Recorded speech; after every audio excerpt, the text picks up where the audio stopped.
Modifying the chart of accounts in QuickBooks Online. Before we go to the chart of accounts, I want to go to the gear icon, Accountant Settings, and we're going to go to the Advanced setting in the left panel. And two down from the top, you'll see Chart of Accounts. Right, this is where you can show account numbers or enable them but not show them on reports. This is really specific to the Chart of Accounts. And we're going to go to Accounting, Chart of Accounts. And you can always find it under the gear icon, lists, Chart of Accounts too. Now, the Chart of Accounts is going to be in the typical order that you would expect it to be. You know, I call it like happy to sad accounts, right? So you got your, well, I guess your checking account could be sad too. But you have your, checking account, bank accounts, other current assets, accounts receivable, then you get into your liability accounts, credit cards, equity, and then you have, income, expense, COGS, and then your miscellaneous ones. Like that's the order. And this is the order the balance sheet and the profit and loss will inherit, right? And the order of the chart of accounts in QuickBooks Online within each type is going to be alphabetical, or if you have account numbers turned on, numeric.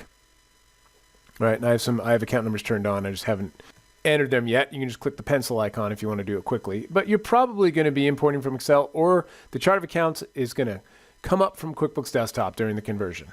Right? But just know that the order is going to be a little different within each type, alphabetical and numeric.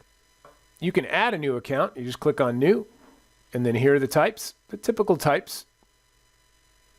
There's no contra type account, but that's about it that I can think of. It's basically the same types that Desktop has. Now, what's interesting though, if I want to create an income account, there is this detail type phenomena in QBO, which is a little different from Desktop, and it is required. It's kind of like the subtype of the type, which typically you would just, put in the name, right? Like assumed in the name. But when we designed QBO, there wasn't an accountant in mind, and it was like, say, me running my shop, and I don't know much about the chart of accounts. So we're literally helping someone through, well, what type of income is this going to be? And they say, oh, this is a service fee. And then you go ahead and name it. That's why we have it there.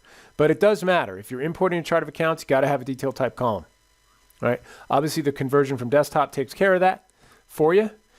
And then if you watch my Purge Company Data video, there's an option to purge the data in the QBO file within 60 days of the subscription date when it started. And you can choose no chart of accounts. Well, there'll be 5 in there, but still, it's pretty close to no, right? If you wanted to have your own or bring it in from Excel, right? So that's how you create it. And of course, that's how you edit it as well. And just one little tip, when you go into the register, we'll use the checking. If you're used to, the mode where you drop to the very bottom of your checking account register, that's paper ledger mode. By all means, turn that on, and it'll behave like, the register in QuickBooks Desktop if you're used to that. It's a paper ledger mode setting. And that's about it with the chart of accounts. I mean, you can merge them too, just like the same way, right? So all that's pretty much thematic to what you know about Desktop and the chart of accounts. I just want to make sure you know about the detail type and paper ledger mode tip could also be helpful.